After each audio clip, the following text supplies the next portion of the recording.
नमस्कार दोस्तों, मैं डॉक्टर शैलजा और आज हम बात करेंगे इंटरस्टिशियल लंग डिजीज़ के बारे में, जिसको कहते हैं ILD। इंटरस्टिशियल लंग डिजीज़ क्या होती है?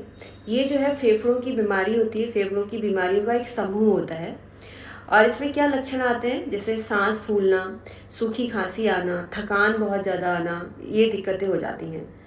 और इसमें इसमें क्या होता है कि लंग्स जो टिश्यूज़ है, लंग टिश्यूज़ होते हैं, लंग्स में जो ऊतक होते हैं वो काफ़ी सख्त हो जाते हैं, हार्ड हो जाते हैं और उन पर निशान पड़ जाते हैं, जिसको हम स्कारिंग या फिर फाइब्रोसिस ऑफ लंग्स कहते हैं। ठीक है, इसमें पेशेंट की जो है सांस फूलती है। जैसे थोड़ा सा भी अगर सीढ़ियाँ चढ़ेगा तो पेशेंट की सांस फूलने लग जाएगी। सामान्य काम भी करेगा तब भी उसकी सांस फूलने लग जाएगी। बहुत ज़्यादा थकान और कमजोरी रहती है पेशेंट को। सूखी खांसी आएगी, उसमें बलगम नहीं आता है। बहुत ज़्यादा थकान कमजोरी रहेगी क्योंकि शरीर में क्या है, ऑक्सीजन की कमी हो जाएगी। जब शरीर में ऑक्सीजन की कमी हो जाती है तो पेशेंट हमेशा लिथार्जीनेस फील करता है, हमेशा उसको नींद जैसी आती रहती है, सुस्ती रहती है, बहुत ज़्यादा कमजोरी आती है और वज़न कम होने लग जाएगा पेशेंट का, क्योंकि उसमें दिक्कत, लंग्स में दिक्कत होने की वजह से, बीमारी होने की वजह से पेशेंट की जो है भूख भी कम हो जाएगी और इसलिए पेशेंट जो है जल्दी जल्दी थकने भी लग जाता है। क्या कारण हो सकता है इंटरस्टिशियल लंग डिजीज़ का?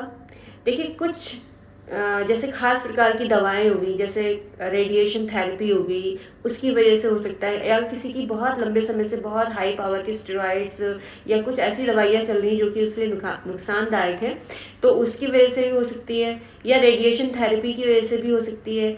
धूल, या फिर काफ़ी टाइम से कोई पेशेंट जो है, कोई इंसान जो है धूल, धक्कड़ और रसायन, जैसे कोई फैक्ट्री में काम कर रहा है, कोई ऐसे केमिकल्स के कांटेक्ट में है, काफ़ी लंबे समय से संपर्क में है, तो उसको ये दिक्कत हो सकती है। कुछ बीमारियां भी हैं जो कि इसका कारण हो सकती है इंटरस्टिशियल लंग डिजीज़ का, जैसे कि जॉइंट पेन बहुत लॉन्ग टाइम से आ रहा है उसका टीम, या फिर ऑटोइम्यून डिजीजेज हो गई जैसे गठिया। तो ऐसी डिजीज़ अगर लंबे समय से पेशेंट को बनी है और उसकी कुछ दवाइयाँ ऐसी होती हैं जो कि बॉडी को शूट नहीं कर रही हैं, तो उसकी वजह से भी ये दिक्कत हो सकती है।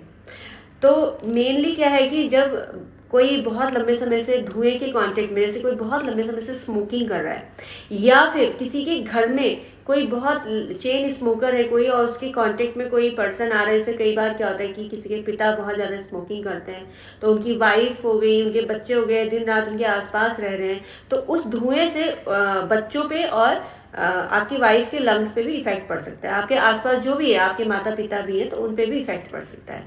तो धूम्रपान करना सही नहीं होता है। तो जो लोग लंबे समय से ऐसे कांटेक्ट में होते हैं, तो उनको ये दिक्कत हो सकती है इंटरस्टिशियल लंग डिजीज़ की। जो लोग कुछ केमिकल, जैसे सिलिका हो गया, कुछ ऐसे केमिकल्स होते हैं जिससे काफ़ी लंबे समय से कांटेक्ट में, जैसे कुछ लोग सीमेंट फैक्ट्री में काम करते हैं, तो उनको भी डिजीज़ होने का खतरा ज़्यादा रहता है। तो इस तरीके से ये दिक्कतें उन लोगों को होती हैं जो कि इस तरीके से कांटेक्ट में रहते हैं, जैसे धूल, धक्कड़, रसायन, या फिर कोई सीमेंट फैक्ट्री में वर्क कर रहा है, तो उनको रहता है। ठीक है, तो आपको बचाव कैसे करना है, इससे आपको कैसे बचना है? तो देखिए, इसमें क्या है, एक तो धूम्रपान ना करें, स्मोकिंग बिल्कुल भी ना करें, धुएं से बचें, किसी भी प्रकार के धुएं से बचें, अपने आप को बचा के रखें। धूल, सीमेंट, सिलिका, ऐसे रसायन से अपना बचाव करें। ठीक है, दूसरा, जो फ्लू और निमोनिया अगर किसी को लंबे समय से चला आ रहा है, इन्फेक्शन है, तो उससे अपना बचाव करें। ठीक है, अपना इलाज लें, या फिर फ्लू या निमोनिया से बचने के लिए डॉक्टर की सलाह पे आप वैक्सीनेशन करा सकते हैं, जिससे कि अपने आप को उस चीज़ से प्रिवेंट कर सकें।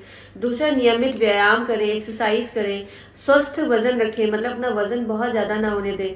दूसरा, संतुलित आहार लें। ठीक है, तो इस तरीके से अपना बचाव कर सकते हैं, आप प्रिवेंट कर सकते हैं अपने आप को। इसमें और क्या क्या दिक्कतें हो सकती हैं? अगर पेशेंट को ILD की प्रॉब्लम है, तो सीने में बहुत ज़्यादा पेशेंट की जकड़न होगी, क्लविंग ऑफ नेल्स हो जाएगा, नेल्स जो होते हैं क्लव हो जाएंगे स्पून शेप के। ठीक है, अगर पेशेंट को 3-4 हफ्ते से लगातार खांसी है, बहुत ज़्यादा खांसी आ रही है, तो तुरंत उसको डॉक्टर को दिखाना है, उसमें लापरवाही नहीं करनी है, नहीं तो आपको समस्या ज़्यादा बढ़ जाएगी। इसमें आप क्या डायग्नोसिस कर सकते हैं, मतलब इसमें आप क्या टेस्ट करा सकते हैं? जैसे CT स्कैन कराएं, HRCT होता है जो चेस्ट का CT स्कैन होगा। ठीक है, PFT होता है, पल्मोनरी फंक्शन टेस्ट कराएं, ब्लड टेस्ट कराते हैं इसमें, जिससे कि आपकी डिजीज़ का कंफर्मेशन हो सकता है। ठीक है, तो इस तरीके से जो है ILD की प्रॉब्लम होती है, जो कि होती है इंटरस्टिशियल लंग डिजीज़। मैं अभी कुछ पिक्स शो करूँगी, इस वीडियो के साथ लगातार शो हो रही होंगी कि नॉर्मल लंग और ILD से पीड़ित लंग में क्या क्या डिफरेंस है, कैसा वो दिखेगा, तो आपको बताएंगे। और इसमें पेशेंट को सांस लेने की दिक्कत बहुत ज़्यादा हो जाती है। तो ऐसी अगर कोई समस्या है, अगर आपको 3-4 सप्ताह से लगातार खांसी हो रही है, सूखी खांसी, उसमें बलगम नहीं आ रहा है, उसके साथ साथ आपको सीने में जकड़न हो रही है, थोड़ा सा भी आप काम कर रही हैं या कर रहे हैं तो सांस फूल जा रही है, थोड़ा सा भी सीढ़ियाँ चढ़ रहे हैं तो आपको सांस फूल जा रही है, बहुत ज़्यादा थकान, कमजोरी महसूस हो रही है, तो तुरंत अपने आप को डॉक्टर को दिखाएं। लापरवाही बिल्कुल भी ना करें, अपनी जांचें कराएं, चेस्ट एक्सरे कराएं, जिससे कि आपको अपना इलाज कराने में जो है थोड़ा जल्दी रहेगा, तो आपको इलाज कराने में सुविधा भी रहेगी और आप जल्दी ठीक भी हो सकते हैं। Thank you so much, take care of you, bye bye.